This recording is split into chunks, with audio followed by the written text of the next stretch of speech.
Hello दोस्तों, आज हम आपके लिए लेकर आए हैं अरुण कुमार अविनाश जी की लिखी हुई पारिवारिक कहानी। बाबूजी कोचिंग वाले सर फीस मांग रहे थे। अर्चित महतो झिझकता हुआ बोला, अभी हाल ही में तो फीस भरा था तुमने। रामधन महतो ताज्जुब से 17 वर्षीय पुत्र की ओर देखते हुए बोले, हाल में कहाँ, सितंबर में भरे थे, फरवरी आ गया, 6 माह हो गए। अगले सेशन की फीस मांग रहे हैं। कितना? 20,000 रुपये। अर्चित तनिक हिचकिचाता हुआ बोला, 20,000? रामधन महतो की आंखें चौड़ी हो गई।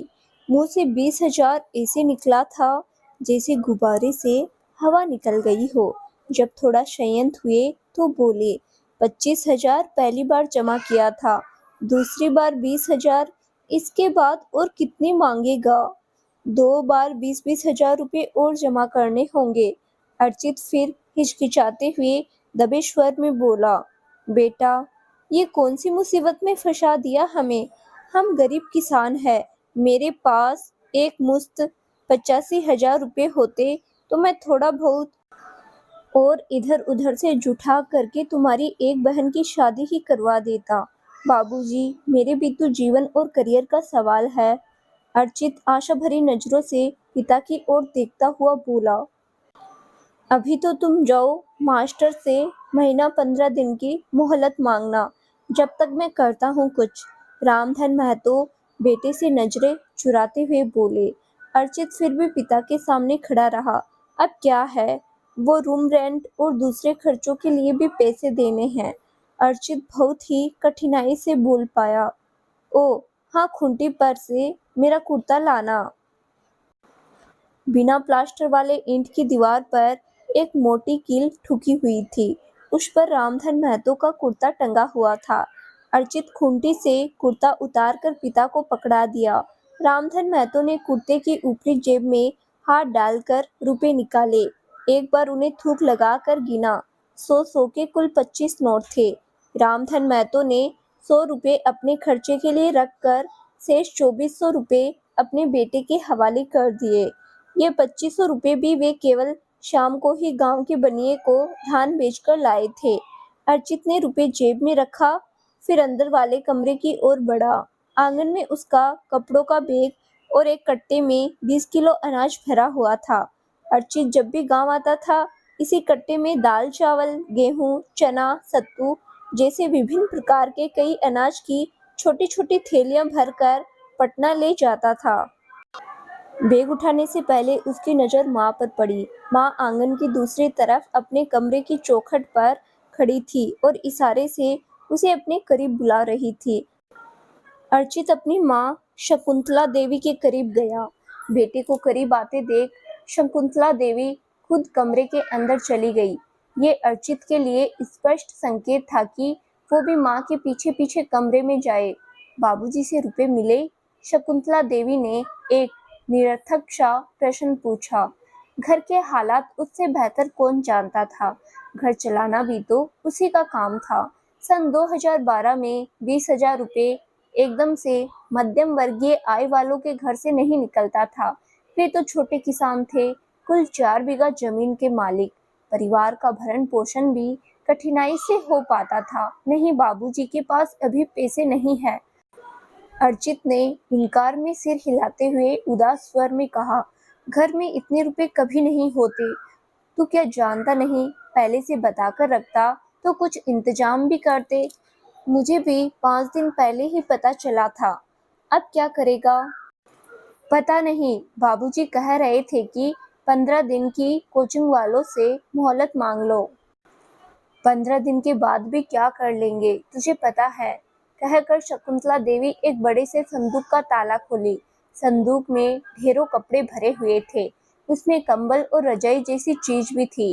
थोड़ी देर तक संदूक में इधर उधर हाथ मारने के बाद वो एक पीतल का लोटा निकाली।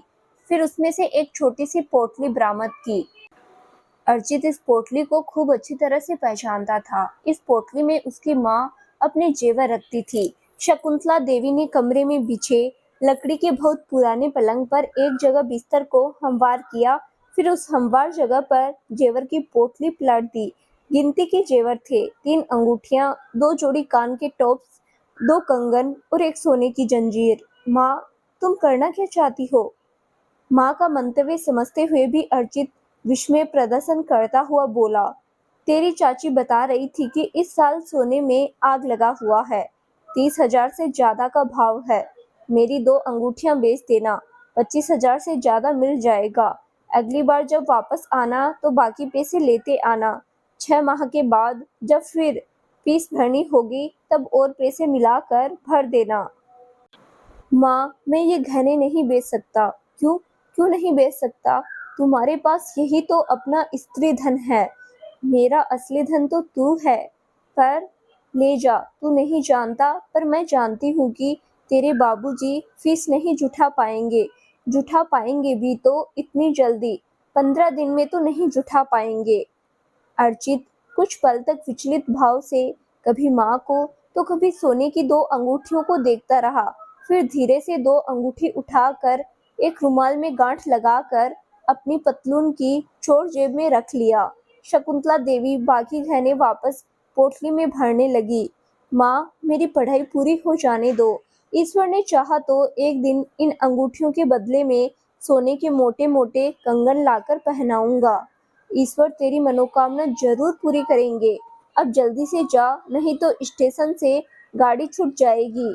अर्चित ने माँ के चरण स्पर्श किया, फिर वापस आंगन में आकर अपना बैग और अनाज का कट्टा उठा लिया। बोरी मुझे दो, रामधन महतो भुजी बीड़ी फेंक कर आंगन में आते हुए बोले। अर्चित कुछ बोल पाता उससे पहले ही रामधन महतो उसके हाथ से बोरी लेकर अपने सिर पर उठा लिए। फिर आगे आगे रामधन महतो और उनके पीछे पीछे अर्चित महतो गांव की संकरी गलियों से गुजरते हुए गांव के हाई स्कूल के पास बने टेम्पू स्टैंड तक पहुंच गए। जब सवारियां भरने के बाद टेम्पू गांव की खस्ता हाल सड़क पर हिचकोले खाते हुए चली तो रामधन महतो वापस अपने घर जाने की बजाय हाई स्कूल की ओर चले गए। अर्चित ने 10वीं बोर्ड तक की पढ़ाई इसी सरकारी स्कूल में की थी। रामधन महतो बिहार के जहानाबाद जिले के अंतर्गत आने वाले एक गांव बेवट सीकरिया के निवासी थे। वे 3 भाई थे। उनके 2 भाई दीनानाथ महतो और गंगाधर महतो शहर में रहते थे। दोनों भाई उनसे बड़े थे और भूतपूर्व सैनिक थे। माता पिता और खेती बाड़ी की देखभाल के लिए ही दोनों भाइयों ने उन्हें गांव नहीं छोड़ने दिया था।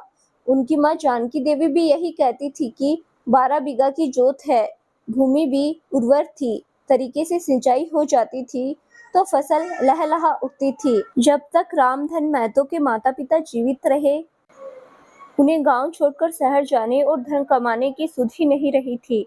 पहले माँ फिर पिता की मौत के बाद जब जमीन जायदाद का बंटवारा हुआ तो रामधन जैसे आसमान से जमीन पर आ गिरे थे। तब तक उनकी उम्र 38 साल की हो गई थी और कोई नया काम सीखने या करने की न उम्र बची थी, न कोई जज्बा या हौसला शेष था। बंटवारे के बाद से वे बिल्कुल ठगे से रह गए थे।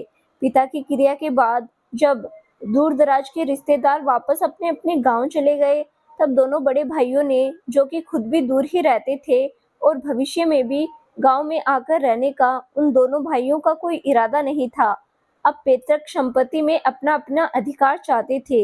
इसी उद्देश्य से घर की छत पर तीनों भाइयों के बीच बातचीत होने वाली थी।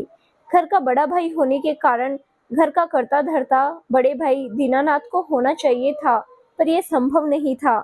दीनानाथ उन दिनों लखनऊ में पोस्टेड थे और उनका इरादा लखनऊ में ही सेटल हो जाने का था।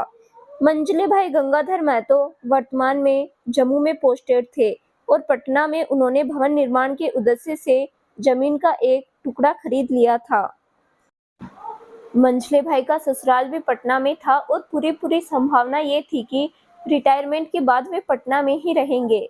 सभी रिश्तेदारी की डोर इसी गांव के मकान से जुड़ी हुई थी।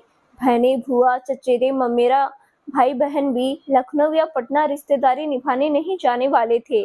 इसीलिए जो इसी घर में रहता वही घर का कर्ता धर्ता बनता। सबसे छोटे भाई रामधन घर का मुखिया बने, अपने कुल का नेतृत्व करे, रिश्तेदारी में सभी भाइयों का प्रतिनिधित्व करे। इससे दोनों भाइयों को कोई ऐतराज नहीं था। बातचीत का मुद्दा ये था ही नहीं कि अब से गांव से संबंधित कोई भी निर्णय कौन लेगा। स्पष्ट था कि जो गांव में रहेगा वही लेगा। असली दिक्कत ये थी कि खेती से होने वाली आय का बंटवारा कैसे होगा। जब तक पिता जीवित थे उनसे हिसाब मांगने की किसी में हिम्मत भी नहीं थी, और सच कहा जाए तो हिसाब मांगने का किसी को ख्याल भी नहीं आया था। पिता की मौत के बाद तेरा और मेरा का भाव पैदा हो गया था।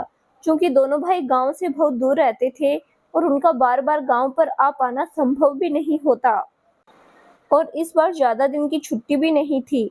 इसीलिए वे जल्द से जल्द फैसला कर लेना चाहते थे कि भविष्य में उनके बीच किस प्रकार की आर्थिक व्यवहार रहेगा। दोनों बड़े भाइयों की दबी हुई हसरत को उकसाने का काम चचेरे भाइयों और गांव के दूसरे रसूखदार लोगों ने किया था। पिता की सांसें वे डोर थी जिससे तीनों भाइयों का आपसी सौहार्द जुड़ा हुआ था। पिता की मौत के बाद डोर टूट गई, मन के बिखर गए। मंझले भाई को एक चचेरे भाई ने उकसाया। मंझले भाई ने बड़े भाई से उस बारे में चर्चा की। बड़ा भाई, जिसे उसके बचपन के रसूखदार मित्रों ने पहले ही प्रभावित कर रखा था, मन ही मन इस तरह की बातें खुद भी सोच रहा था। अपने से छोटे भाई से प्रोत्साहन मिला तो खुद उसका लालच भी परवाज करने लगा था। रामधन, एक बात कहनी है।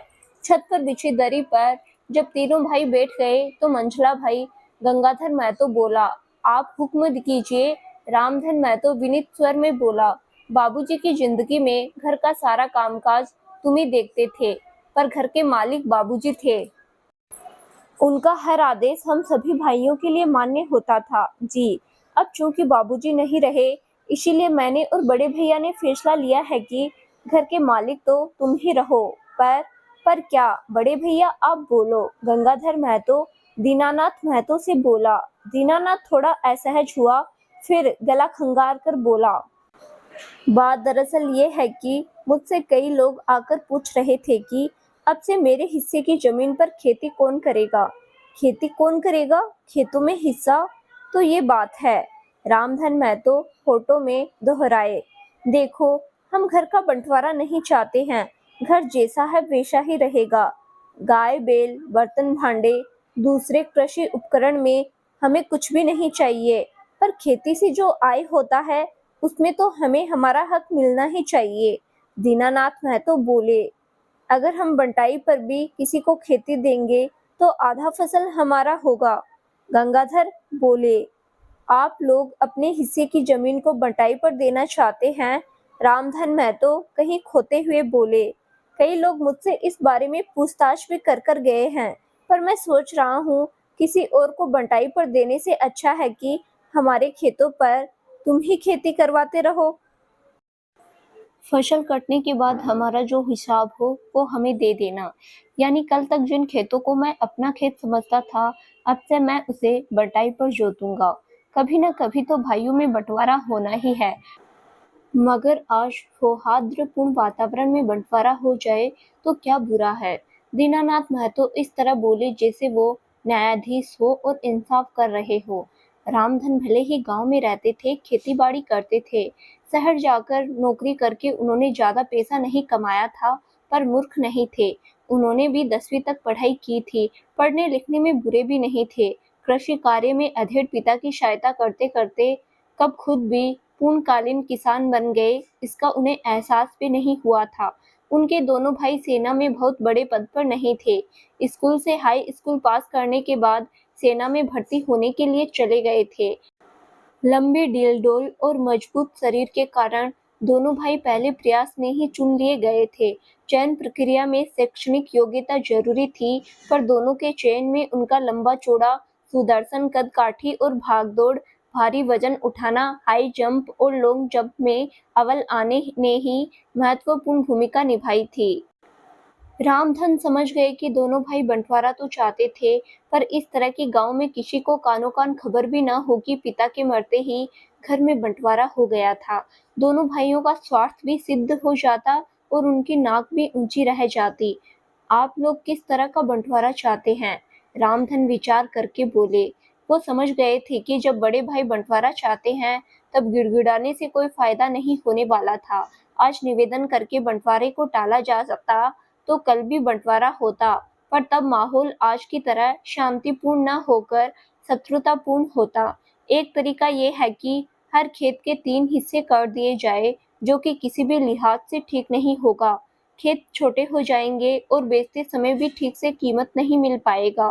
दीनानाथ महतो बोले, आप लोग खेत बेचना चाहते हैं? रामधन हैरानी से बोले, मेरा इरादा लखनऊ में बसने का है। रिटायरमेंट के बाद वहीं मकान और दुकान बनवाऊंगा। उस समय मुझे बहुत पैसों की जरूरत पड़ेगी। बड़े भैया तो लखनऊ में बस जाएंगे, आपका क्या इरादा है? रामधन महतो गंगाधर से बोले, गांव में तो मैं भी नहीं रहूंगा, पर मैं अपने हिस्से की जमीन नहीं बेचूंगा। गंगाधर बोले, कुल 12 बीघा जमीन थी। तीनों भाइयों के हिस्से में 4-4 बीघा जमीन आई थी, पर सारे खेत एक जगह नहीं थे, एक जैसे भी नहीं थे। कुछ गांव के बेहद करीब थे, जिनकी कीमत ज्यादा थी, तो कुछ गांव से बहुत दूर थे, जिनकी देखभाल भी ढंग से कर पाना संभव नहीं था। कुछ भूमि सिंचित थी, तो किसी पर सिंचाई की व्यवस्था नगण्य थी। अगले 2 घंटों में तीनों भाइयों ने जमीन के बंटवारे को अंजाम दे दिया था। अब घर की बारी आई। घर में कुल 10 कमरे थे, जिसमें से 6 कमरे ही रहने लायक थे। बाकी 4 कमरों में से एक में कंडे या जलावन भरा हुआ था, एक कमरे में जानवरों के लिए भूसा भरा हुआ था और 2 कमरों में मिट्टी से बनी अनाज संचित करने की कोठियां बनी हुई थी। जब बंटवारा पूर्ण हो गया और बंटवारे की तहरीर जिस कागज पर लिखी गई थी, उस पर दोनों भाइयों ने जब अपने अपने हस्ताक्षर कर दिए, तब रामधन महतो ने खुद भी दस्तखत कर दिया और फिर बोले, आप लोग जिसे चाहे अपना अपना खेत बंटाई पर दे सकते हैं। तुम हमारी जमीन पर खेती नहीं करोगे? गंगाधर विस्मय से बोले, नहीं कर पाऊंगा। एक तो ये एहसास ही मुझे खेती करने से रोकेगा कि कल तक इन खेतों को मैं खुद का समझता था। दूसरे, बंटवारे के बावजूद मैं आप लोगों के साथ प्रेम के साथ रहना चाहता हूँ। जब मैं बंटाई पर खेत लूंगा, तो मैं अपना फायदा सोचूंगा और आप लोग अपना अपना, जो भविष्य में हम लोगों के बीच विवाद का कारण बनेगा। और मैं फिर से कह रहा हूँ कि आपका साझेदार बनने की बजाय मैं आपका छोटा भाई ही बना रहना चाहता हूँ। दोनों भाई ठगे के ठगे रह गए। दोनों एक दूसरे का मुंह देखने लगे। उन्हें उम्मीद भी नहीं थी कि बेयारो मददगार रामधन इस प्रकार की प्रतिक्रिया देंगे। अगले दिन दोनों भाइयों ने बंटवारे के लिए उकसाने वालों से खेत बंटाई पर लेने को कहा। किसी ने हाँ भरने की कोशिश नहीं की। खंड उपासकों का प्रयोजन सफल हो चुका था। सुखी संपन्न घर में बंटवारा हो चुका था। जब तक दोनों भाई गांव में रहे, तब तक उन्होंने बंटाई पर खेत देने का भरपूर प्रयास किया, पर कोई भी कृषक उनकी शर्तों पर खेत लेने को तैयार नहीं था, जबकि रामधन महतो का दिल बल्लियों उछल रहा था। बेवड़ सीक्रिय संपन्न लोगों का गांव था। गांव के बहुत से लोग शहर में बस चुके थे और उनकी खेती की जमीन कई बार बिना जुते रह जाती थी। रामधन महतो ने कई खेत मालिकों से बात की। लागत और लाभ का आधा आधा लेने देने पर बात हुई और रामधन महतो को 20 बीघा से ज्यादा खेत जोतने को मिल गए थे। अब दोनों भाइयों का भी मन कर रहा था कि रामधन उनकी भी खेती करवा दे, पर रामधन महतो ने साफ इनकार कर दिया था। वे पहले से ही अपनी क्षमता से ज्यादा खेत ले चुके थे। जो द्वेष बंटवारे के समय नहीं हुआ था, अब भाइयों की खेती नहीं करवाने पर हो गया था। दोनों भाइयों ने घर के अपने अपने हिस्से के कमरों पर ताला लगाना चाहा, तब रामधन महतो ने ताला नहीं लगाने दिया। आप लोग जब इस घर में रहना ही नहीं चाहते हैं, तो इस तरह की हरकत क्यों? आप मुनासिब कीमत लगाइए। अगर मुझे भाव पसंद आया, तो मैं कीमत चुका कर मकान मेरे नाम करवा लूंगा, नहीं तो मैं ही दूसरा मकान बनवा लूंगा। रामधन बोले थे। पैसे कितने दिन में दोगे? दीनानाथ बोला, साल भर का मौका दीजिए, तब तक या तो मैं कीमत चुका दूंगा या नया घर बनवा लूंगा। फिर देर तक कीमत पर बहस हुई और लिखित तहरीर पर मकान का सौदा हो गया था। उस रोज रामधन महतो को लगा था कि काश माता पिता की सेवा करने की बजाय वो भी किसी नौकरी की तलाश करते, तो आज उनकी ये हालत नहीं होती। एक तो उनके पास वैसे ही पैसे नहीं थे और गरीबी में आटा गीला हो रहा था। फिर भी उन्होंने मकान अपने नाम करवाने की जिद कर ली थी। सिर झुकाने के लिए छत की जरूरत तो थी ही। दोनों भाइयों ने भी सोचा कि सिर्फ ताला मारने के लिए जिद करना उचित नहीं था। रामधन के अलावा कोई और उनके हिस्से को खरीदता भी नहीं और देखरेख के अभाव में मकान को खंडहर होते देर ही कितनी लगती है। सौदा हो गया और रामधन महतो ने 1 साल में तो नहीं पर 3 साल में तयशुदा रकम दोनों भाइयों को चुकाकर मकान अपने नाम करवा लिया था। रामधन महतो आज भी बंटाई पर खेती लेकर खेती करते थे और उनके दोनों भाइयों का खेत कभी बंटाई पर लगता था तो कभी नहीं भी लगता था।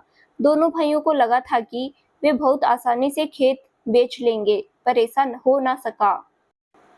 खेत तो फौरन बिक जाता, पर जो कीमत मिल रही थी उस कीमत पर दीनानाथ महतो को खेत बेचना मंजूर नहीं हुआ था। रामधन महतो स्कूल के अंदर गए और लंबा मैदान पार कर प्रधानाचार्य के कार्यालय में गए। प्रधानाचार्य इस समय स्कूल प्रशासन से संबंधित कोई आवश्यक कार्य कर रहे थे। अपनी व्यस्तता के बावजूद भी उन्होंने रामधन महतो का स्वागत किया। आंखों पर से निगाह का चश्मा उतारा, फिर चश्मा उसी खुले हुए रजिस्टर पर रख दिया जिस पर वे कलम से कुछ लिख रहे थे। आइए रामधन बाबू, बैठिए।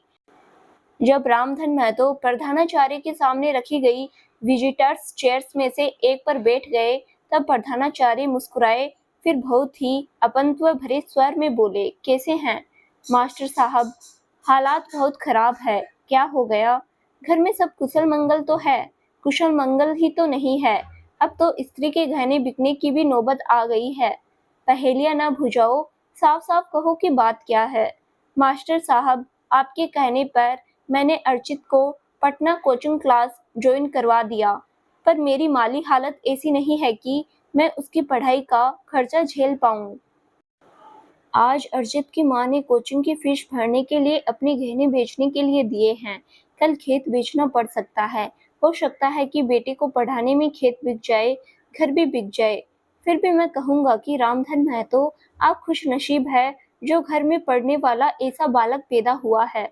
अगर अर्जित जैसा बालक मेरे घर में जन्म लेता तो मैं उसे पढ़ाने के लिए, खेत घर तो मामूली चीज है, मैं मेरी पूरी काया भी बेच देता। जब इतना ही पढ़ने में होशियार है तो उसे कोचिंग ज्वाइन करने की क्या जरूरत थी? घर में तैयारी करके आईआईटी की प्रवेश परीक्षाएं क्रैक कर लेता। आप नहीं समझोगे, बात को इस तरह समझो। नैसर्गिक प्रतिभा को चमकाना पड़ता है। तलवार लोहे से बनता है, पर हर लोहा तलवार नहीं बन जाता है। लोहे को तलवार बनाने के लिए तपाना, गलाना, ठोकना और पीटना पड़ता है। जब तलवार जैसी आकृति बन जाती है तब उसे रगड़ना, घिसना, चमकाना और अंत में धार भी देना पड़ता है। अभी अर्जित लोहे का टुकड़ा है। स्कूल से उसे तलवार जैसी आकृति तो दे दी है, पर कोचिंग वाले उससे सही दिशा में मेहनत करवाएंगे, उसे रगड़ेंगे, उसकी प्रतिभा को मांझेंगे, उस पर धार चढ़ाएंगे। आप कुछ भी कहो, पर ये कोचिंग वोचिंग मेरी समझ से परे है। जरूरी है रामधन, आपको सिर्फ पढ़ लिख कर इम्तिहान पास नहीं करना है, बल्कि अपने जैसे दूसरे प्रतिभावान छात्रों से प्रतियोगिता करके उन्हें पीछे छोड़कर अव्वल भी आना है। इसे इस तरह समझो कि हर साल 10-12 लाख से ज्यादा बच्चे जेईई मेंस के इम्तिहान में अपीयर होते हैं, जबकि अच्छे कॉलेज और मनपसंद ब्रांच 1000 से भी कम रैंक वाले बच्चों को मिल पाता है। कोचिंग वाले सिर्फ पढ़ाते ही नहीं है, बल्कि परीक्षा में मार्क्स कैसे स्कोर किया जाता है जैसे चतुराई भी सिखाते हैं। जब कोचिंग की फीस भरने में ही मेरी हालत खराब हो रही है, तब मैं एडमिशन के समय कॉलेज की फीस कैसे भर पाऊंगा? उसका तो बिल्कुल ही टेंशन मत लो। आजकल हर बैंक बच्चों को उच्च शिक्षा के लिए एजुकेशन लोन देती है। आप तो कोचिंग करवा दो। एडमिशन के समय बहुत से हाथ सहायता के लिए सामने आ जाएंगे। बच्चे की कॉलेज फीस, मेस चार्ज और जरूरी उपकरण खरीदने के लिए बैंक ऋण देती है। अगर कोचिंग करने के बाद भी अर्चित का चयन नहीं हुआ, तब रामधन ने आशंका व्यक्त की। भाई साहब, आप पिता हो, परमात्मा नहीं। वैसे ही मैं भी भविष्यवक्ता नहीं हूँ। मैंने भी अर्चित का भाग्य नहीं देखा है, सिर्फ उसकी प्रतिभा को पहचाना है। उसी स्कूल में रामधन महतो की 3 बेटियां पढ़ती थी। बड़ी बेटी 10वीं की छात्रा थी, मंझली बेटी 8वीं की एवं सबसे छोटी बेटी अभी कक्षा 4 की छात्रा थी। रामधन महतो ने तीनों बेटियों की पढ़ाई के विषय में पूछा। उनके सभी बच्चे पढ़ाई लिखाई में कुशल थे। रामधन महतो ये बात कभी नहीं समझ पाए कि बच्चों की बदौलत ही प्रधानाचार्य महोदय उनका सम्मान करते थे।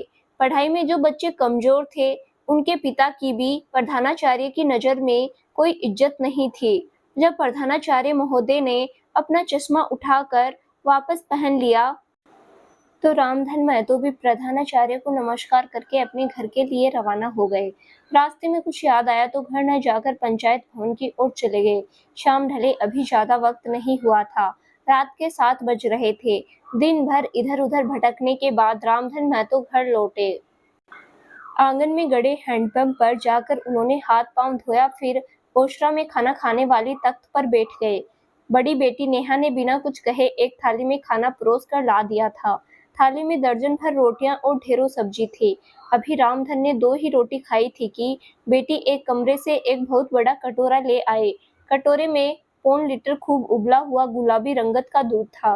ग्रामीण मेहनतकश किसान का भोजन था। 4 रोटी खाने के बाद तो भोजन का स्वाद महसूस होता था। किसी जमाने में गांव में बिजली हुआ करती थी, बाद में घंटों फिर दिनों में बिजली कटने लगी।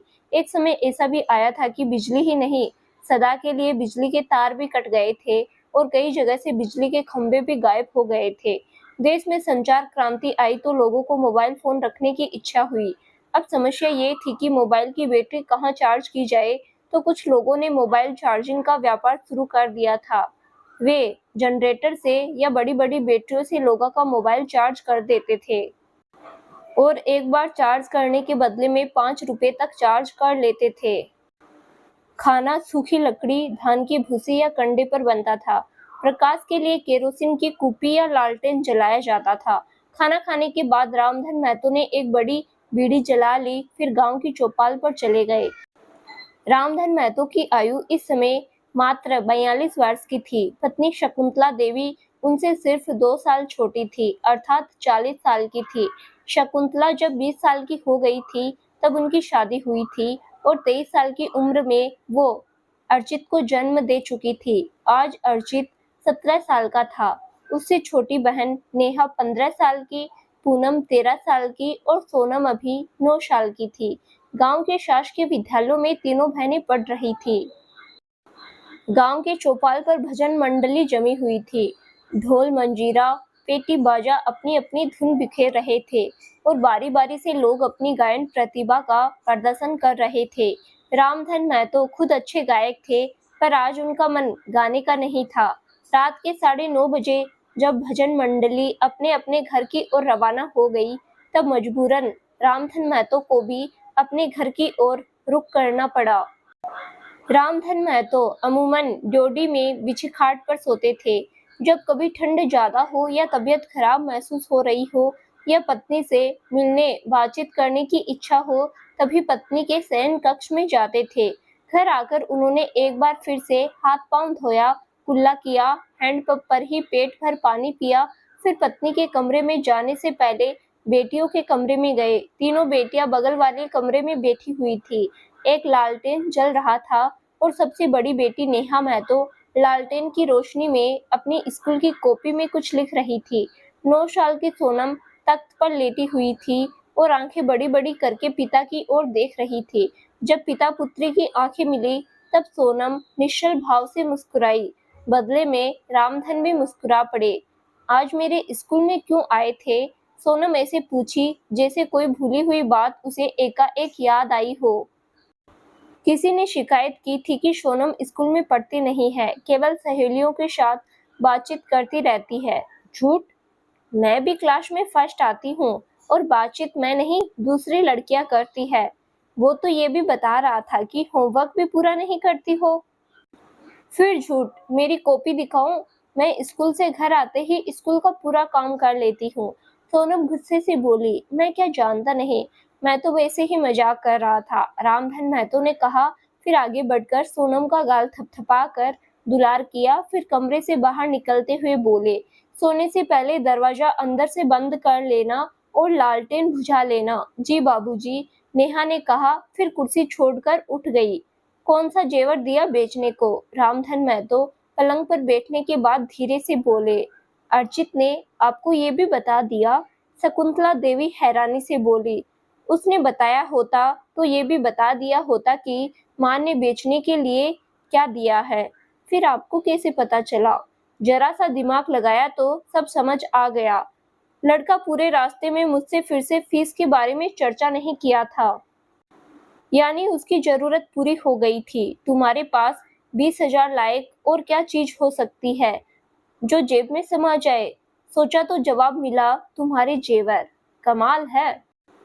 इतना सूक्ष्मदर्शी, मैं तो इतना समझदार आपको कभी समझती ही नहीं थी। शकुंतला धीरे से हंसी। तुम क्या, दुनिया की कोई भी स्त्री अपने पति को समझदार नहीं मानती है। रामधन महतो के मुंह से निकल गया। शकुंतला जोर से हंसी। क्या दिया? सोने की 2 अंगूठी दी है। तुम तो कहती थी तुम्हारे पास 3 अंगूठी है और 3 ही बेटियां हैं। तीनों बेटियों को एक एक अंगूठी उनकी शादी पर दे दोगी। अगर मेरी बेटियों के भाग्य में हुआ तो मेरा बेटा अंगूठी की जगह सोने के मोटे मोटे कंगन लाकर देगा, और अगर नहीं लाया तो मैं समझूंगी कि अंगूठियां हमारे भाग्य में नहीं थी, चोरी चली गई या डाकू ले गए। आज मैं स्कूल में प्रधानाचार्य जी से मिलने गया था। कह रहे थे कि रामधन बड़े भाग्य वाले हो जो घर में ऐसा होनहार लड़का पैदा हुआ है। अगर उनके घर में ऐसा पढ़ाकू पैदा होता तो वे अपनी काया भी बेचकर उसे पढ़ा देते। ऐसी बात तो मेरे भैया भी बोलता है कि अर्चित की पढ़ाई पर जी खोलकर खर्चा करना, तुम्हारी घर की दरिद्रता वही मिटाएगा। पर कैसे पढ़ाऊं? एक अकेला वही तो नहीं है, उसकी तीनों बहनें भी पढ़ने में वैसी ही तेज है। हमारी औकात छोटी है। हम सभी बच्चों को उच्च शिक्षा नहीं दिलवा सकते, पर जिसे दिलवा सकते हैं उसे तो दिलवा दे। बेटियों का क्या है, अच्छा दान दहेज देकर किसी अच्छे घर में उनकी शादी करवा देंगे, उनका भी जीवन बेहतर हो जाएगा। साफ साफ कहो ना कि बेटे के सामने बेटियां महत्वहीन हो गई है। रामधीन उपहासपूर्ण स्वर में बोले, मेरे लिए बेटियां भी उतनी ही महत्वपूर्ण है, मगर मेरे पास साधन कम है। आप पैसों का इंतजाम कर लो, मैं बेटियों को भी पढ़ने के लिए पटना भेज दूंगी। पत्नी के स्वर में दृढ़ता पाकर रामधन कुछ कह ना सके। थोड़ी देर के बाद विषय परिवर्तन की गर्ज से बोले, एक बात मुझे समझ नहीं आ रही है कि जब अपना अर्चित पढ़ने में इतना होशियार है तो उसे कोचिंग की क्या जरूरत है। ये बात मैंने भी उससे पूछा था, तो जवाब में उसने कहा था कि समय कम है और पढ़ना बहुत है। खुद से समझने में काफी वक्त लगता है, जबकि कोचिंग में हर सवाल का जवाब तुरंत मिलता है और प्रश्न हल करने का आसान तरीका भी समझाया जाता है। देखो जी, एक ही लड़का है हमारा, उसे खुले आसमान में उड़ने दीजिए। वो जिंदगी में जो बनना चाहता है उसे बनने दीजिए। कल को वो ये शिकायत ना करे कि उसे उड़ने के लिए तो कह दिया गया पर उसके पंख बांध दिए गए। आज आप अपने बड़े भाइयों को देख लीजिए, कोई बहुत बड़ी नौकरी नहीं कर रहे हैं वे लोग, पर उनके तेवर देख लीजिए। हमें जब तब नीचा दिखाते रहते हैं। हमारे हाथ में पैसा नहीं है, इसीलिए हमारे सामने पैसा चमकाते हैं। मैं सब समझता हूँ शकुंतला, पर क्या करूँ? माँ बाप की सेवा सहयोग के लिए मैं शहर नहीं जा पाया था। समझता था कि 12 बीघा की जोत है, जिंदगी बड़ी आराम से गुजर जाएगी। पर बाबूजी के आंख मूंदते ही बड़े भाइयों की नजर बदल गई। उन्हें ये तो याद रहा कि मैं उनके हिस्से की जमीन जोत रहा हूँ, पर ये भूल गए कि अगर मैं भी कमाने निकल गया होता तो उन्हें भी माँ बाप के सेवा सहयोग के लिए समय निकालना पड़ता। नौकरी से छुट्टियां लेकर गांव में पसीना बहाना पड़ता। मैंने सुना है कि पढ़ने में आप भी जहीन थे। आपकी 10वीं की मार्कशीट देखी है मैंने, आप प्रथम श्रेणी में उत्तीर्ण हुए थे। 10वीं के बाद मैंने जहानाबाद कॉलेज में एडमिशन भी लिया था। यहाँ तक कि दानापुर और बिहटा में सेना की भर्ती में भी जाना चाहता था, पर मेरे दोनों बड़े भाइयों ने खेती बाड़ी घर गृहस्थी का हवाला देकर मुझे घर से जाने नहीं दिया। बड़े भैया का कहना था कि तीनों भाई गांव से दूर रहेंगे तो माँ बाप के पास कौन रहेगा।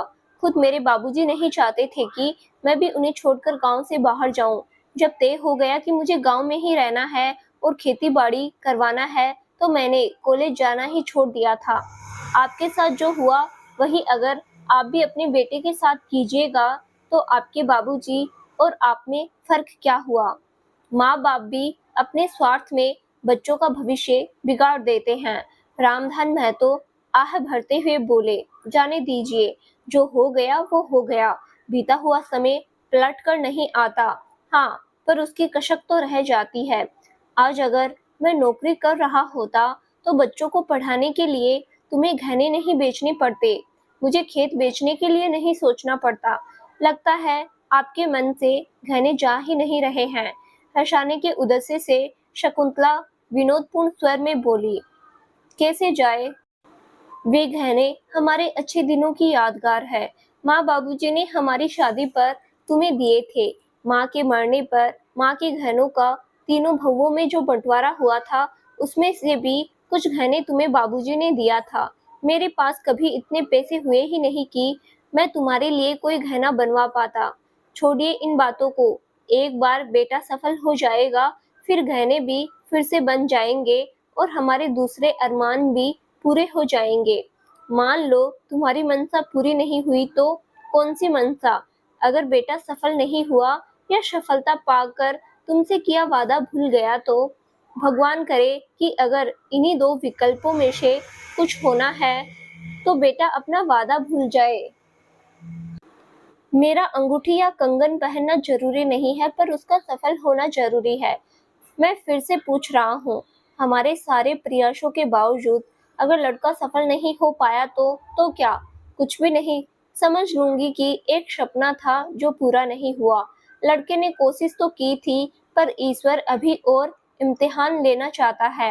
असफलता के डर से प्रयास करना भी छोड़ देना तो ठीक उसी तरह का है कि कोई सिर्फ इसीलिए भी सपना देखना छोड़ दे क्योंकि उसके सपने पूरे नहीं होते हैं।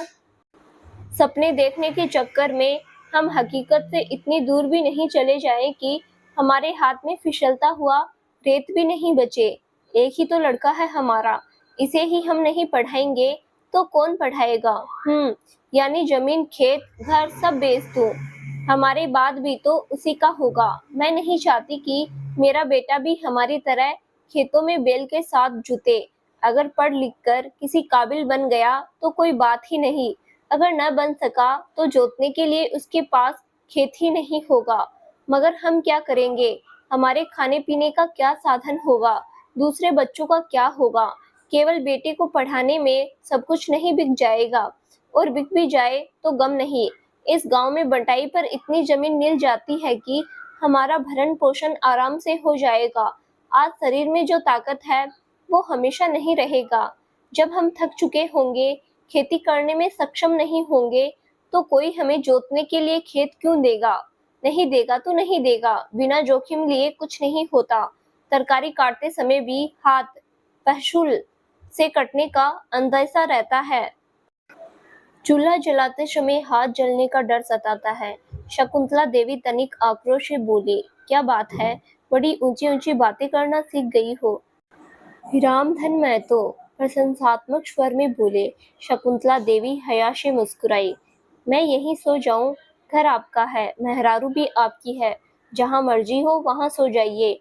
उस रात सोने से पहले रामधन महतो ने तय कर लिया था कि वे पत्नी के गहने नहीं बिकने देंगे। सुबह उठते ही रामधन महतो अपने खेतों की तरफ चले गए। रात भर में उन्होंने सोच विचार कर लिया था। फिलहाल अनाज की कोठियों में इतना अनाज नहीं था कि उसे बेचकर 20,000 रुपये इकट्ठा किया जा सकता। किसी से उधार लेने का मतलब था कि हाथ फैलाना, फिर या तो ब्याज शुरू हो जाता या तकादा।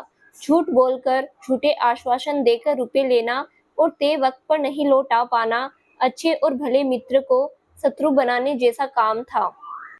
स्कूल के प्रधानाचार्य से हुई बातचीत का परिणाम ये था कि उन्होंने खेत बेचने का मन बना लिया था। अगर 1 बीघा जमीन भी बिक गई तो 10 से 12 लाख रुपए मिल जाते, फिर वे बेटियों को भी पटना में रखकर पढ़ा सकते थे। खेतों से जब वे वापस घर लौटे थे तब उनके मुंह में दातुन था। सोचते वे खेत में ही निर्मित हो चुके थे। खेतीहर किसानों का ये नियमित जीवन था। शकुंतला उनसे भी पहले जाग चुकी थी और स्नान आदि से निर्वित हो चुकी थी। घर में शौचालय और स्नानागार था। वो तो मर्दों की आदत थी कि उन्हें खेतों में फारिग होने से कोई गुरेज नहीं होता था। चूल्हा जल चुका था। शकुंतला देवी एक बड़ी सी कढ़ाई में सब्जी बना चुकी थी और अब तवे पर परांठे सेक रही थी। तीनों बेटियां चौके के पास ही जमीन पर बोरी बिछाकर बैठी हुई थी और तीनों की थालियों में बारी-बारी से परांठे आ रहे थे। बेटियों के स्कूल का समय हो रहा था। उनका भोजन ठोस होता था, न कि ब्रेड बिस्किट वाला बनावटी खाना। बेटियों के स्कूल जाने के बाद रामधन महतो ने भी खाना खाया, फिर गांव के गल्ला व्यापारी मोहन साव की दुकान की ओर चले गए। मोहन साव की छोटी सी किराने की दुकान थी, जिसमें रोजमर्रा की चीजें बिकती थी। साबुन, सोडा, टोस्ट बिस्किट, पेस्ट, दंत मंजन, टूथब्रश, कंघी, गमछा, अंगोछा, क्रीम, लाली, चड्डी बनियान, बीड़ी, माचिस, सिगरेट, तंबाकू, यानी मोहन साव की छोटी सी दुकान गांव का जनरल स्टोर था। जो भी मांगो मोहन साव हाजिर कर देता था। अगर कोई चीज नहीं होती थी तो 4 घंटे की मोहलत मांगता था और 4 घंटे के बाद वाकई वो चीज दुकान में उपलब्ध हो जाती थी। मोहन साव के बच्चे जहानाबाद में रहकर पढ़ते थे। जहानाबाद से गांव तक रोज 25 टेम्पो आता जाता था। खुद मोहन साव का जहानाबाद में अच्छा नेटवर्क था। मोहन साव एक फोन करता था और थोक व्यापारी वांछित वस्तु का पैकेट बनाकर टेम्पू स्टैंड में किसी टेम्पू पर रखवा देता था। टेम्पू वाला खुद पैकेट दुकान में पहुंचाता था और मुनासिब भाड़ा लेकर राजी खुशी चला जाता था। सबका धंधा हो जाता था। जहानाबाद वाले व्यापारी का माल बिक जाता था, टेम्पो वाले को भाड़ा मिल जाता था। मोहन साव को भी बचत हो जाती थी और ग्राहक को घर बैठे सामान मिल जाता था। मोहन साव को एक फायदा और भी होता था कि उसके ग्राहक किसी और दुकान की ओर उन्मुख नहीं होते थे, मगर दुकान में सामान रखना और बेचना मोहन साव का फ्रंट था। उसे असली आमदनी फसल कटने पर होती थी। गांव के छोटे किसान सालों उससे उधार सामान खरीदते थे और फसल कटने पर उधार चुकाते थे। फसल कटते समय बहुत कम मूल्य पर मोहन साव फसल खरीद लेता था और उसे अपने गोदाम में जमा कर लेता था। थोड़े दिन के बाद जब बाजार अनुकूल होता था, तब ट्रैक्टर ट्रॉली में अनाज भरकर जहानाबाद पहुंचवा दिया जाता था, जहां सरकारी गोदाम में या निजी व्यापारी के पास बेच दिया जाता था। हमेशा लुंगी बनियान में पाए जाने वाला, खुद को दीनहीन प्रदर्शित करने वाला व्यापारी मोहन साव ऊपर से भले ही गरीब गुरबा दिखता था, पर इस गांव से उसने बहुत माल कमाया था और अब भी निरंतर कमा ही रहा था। बुआई के दिनों में वो बीज, खाद और कीटनाशक का भी व्यापार कर लेता था। रामधन महतो जब मोहन साव की दुकान में पहुंचे तो मोहन साव खुद दुकान से बाहर धूप में खड़ा बीड़ी का आनंद ले रहा था। राम राम दुआ सलाम के बाद मोहन साव ने बीड़ी पेश किया। जब रामधन महतो ने बीड़ी सुलगा लिया तो मोहन साव ने पूछा, कैसे आना हुआ? बीड़ी का बंडल लेने ही आया था, मगर साव जी मुफ्त में बीड़ी पिला देंगे ये उम्मीद नहीं थी। ऐसी बात है तो रोज आना, मेरी तरफ से बीड़ी फ्री। दोनों हंसे। दोनों बचपन के मित्र थे, एक ही स्कूल में पढ़ते थे, साथ में खेले थे। पहले ये दुकान मोहन साव के पिता चलाते थे। पिता जब थक गए या यूं कहे कि स्वेच्छा से खुद को सेवानिवृत्त मान लिए, तब से मोहन साव ही दुकान संभाल रहे थे। बच्चों की रुचि गांव में रहने की नहीं थी, इसलिए वे दादा दादी के साथ जहानाबाद में रहकर पढ़ाई कर रहे थे। पत्नी शटल कार्क की तरह इधर से उधर आती जाती थी। कभी गांव में पति के साथ रहती थी तो कभी जहानाबाद में सास ससुर के साथ। खुद मोहन साव भी रात गांव में बिताए ये जरूरी नहीं था। उसके पास एक मोटरसाइकिल थी। मोटरसाइकिल स्टार्ट होने की देर थी, फिर 30 मिनट में वे गांव से जहानाबाद पहुंच जाते थे। सुबह जहानाबाद से जल्दी निकलते और दुकान समय पर खोल लेते थे। बीड़ी खत्म होने के बाद भी जब रामधन वहीं खड़े रहे, तब मोहन साव से रहा नहीं गया। अब सच सच बताओ, काम क्या है? रामधन महतो कुछ क्षण हिचकिचाए, फिर बोले, खेत में खड़ा फसल खरीदोगे? क्या मतलब? 10 कट्टा में मशहूर लगा हुआ है, एक सप्ताह के बाद फसल कटने वाली है, खेत में खड़ा फसल खरीदोगे? ये सब पंजाब हरियाणा में होता होगा। मेरे पास मसूर ले आओ, नगद पैसे ले जाओ। मुझे 20,000 रुपए की तुरंत जरूरत है, लड़के की फीस भरनी है। फिलहाल तो मेरे पास इतने पैसे हैं नहीं। रामधन महतो समझ गए कि मित्र का व्यापारिक मस्तिष्क सक्रिय हो चुका है। अब उससे भाईचारे की उम्मीद करना भी बेकार है। अब वो सिर्फ खरीदने बेचने की भाषा ही समझ सकता है। बोले, मैं 10 कट्टा जमीन बेचना चाहता हूँ। कौन सा? फिर रामधन महतो खेत के बारे में विस्तार से बताने लगे। सब कुछ सुनने, समझने और जानने के बाद मोहन साहब के मुंह से निकला, पैसे कब चाहिए? जितनी जल्दी हो सके। मोहन साहब ने रामधन महतो के चेहरे पर व्याप्त बेबसी को महसूस किया, फिर एक गहरी सांस भरकर छोड़ता हुआ बोला, 2 लाख। क्या? 2 लाख? 20,000 शाम तक बयाना ले लो, बाकी रजिस्ट्री वाले दिन नकद दे दूंगा। सुना है कि उस एरिया में जमीन की कीमत 10 लाख रुपए बीघा है, यानी 10 कट्टा जमीन की कीमत 5 लाख रुपए। रामधन भैया, वहाँ पहले से भी मेरी जमीन है, किसानों से खरीदा हुआ। कोई मुझे 5 लाख रुपए बीघा के भाव से भी जमीन ले ले तो मैं बेच बाच कर अपनी पूंजी खड़ा कर लूं, मगर सब कहने की बात है कि गांव की जमीन का भाव इतना हो गया है, उतना हो गया है। हर आदमी को लग रहा है कि खेत वेत बेचकर बच्चों को पढ़ा लिखा कर कलेक्टर बनवा दो। बेटा कलेक्टर बन जाएगा तो बाद में वापस जमीन जायदाद खरीद ही लेगा। जरूर तुम्हारे दिमाग में भी किसी ने यही फितूर भरा होगा। लोग गांव से शहर की ओर भाग रहे हैं। किसान जो कि अपने खेतों के लिए खेतीहर मजदूर ढूंढ रहा होता है, खुद औद्योगिक मजदूर बनने के लिए तैयार है। आज गांव की हालत ये है कि 18 साल की उम्र का कोई बच्चा गांव में नहीं रहना चाहता है। पढ़ाई के नाम पर पटना जाना चाहता है, कमाने के लिए दिल्ली, पंजाब या गुजरात जाना चाहता है। आज किसान भी खेती न करके दुकान खोलना चाहता है। गांव का कई बीघा जमीन बेचकर शहर में 500 से 2000 स्क्वायर फीट तक का छोटा सा प्लॉट खरीदना चाहता है। 2 लाख से ज्यादा का भाव नहीं मिलेगा। रामधन विनीत स्वर में बोले, इससे ज्यादा संभव नहीं है। आज खेत खरीदने वाला कम है और बेचने वाला ज्यादा है। एक सच ये भी है कि जिनकी रुचि खेत खरीदने में है, उनके पास पैसे नहीं है, और जिनके पास पैसे हैं, उनकी रुचि कमर्शियल लैंड खरीदने में है। खेतीहर जमीन में किसी की रुचि है ही नहीं। ठीक है, विचार करता हूँ, कहकर रामधन महतो निराश मन से वापस घर लौट आए। शकुंतला जैसे उन्हीं की प्रतीक्षा कर रही थी, देखते ही पूछी, कहाँ से आ रहे हैं? गया था मोहन साहब के पास खेत बेचने के लिए। क्या हुआ? जो भाव देना चाहता है उसमें हमारे हाथ कुछ भी नहीं लगेगा और हम खेत से भी हाथ धो लेंगे। क्लास चल रही थी। सभी बच्चे तन्मयता से व्हाइट बोर्ड पर लिखे तहरीर को नोटबुक पर नोट कर रहे थे और ट्यूटर के मुंह से निकले हर वाक्य को अपने जेहन में दर्ज कर रहे थे। तभी एक खाकी वर्दी पहनी चपरासी ने शब्द की तन्मयता भंग की। वह ट्यूटर के करीब आया और एक कागज का टुकड़ा ट्यूटर को देकर छात्रों पर बिना दृष्टिपात किए क्लासरूम से बाहर चला गया। ट्यूटर ने पर्ची देखी, उस पर 10 नाम दर्ज थे। भरे क्लास में ट्यूटर ने वे 10 नाम पढ़े, फिर बोला, क्लास खत्म होने के बाद एडमिनिस्ट्रेशन विंग में चले जाना। थोड़ी देर तक क्लास में कोलाहल मचा, जिसे ट्यूटर ने साइलेंट साइलेंट कहकर कोलाहल बंद करवाया।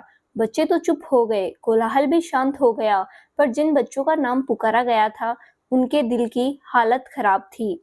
कक्षा में बंद हो चुका कोलाहल अब उनके दिलो दिमाग में स्थायी बसेरा कर चुका था।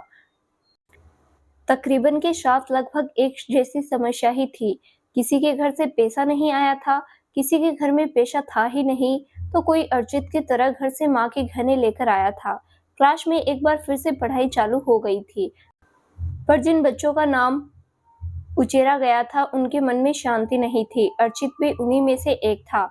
अब उनका क्लास में होना न होना एक समान था।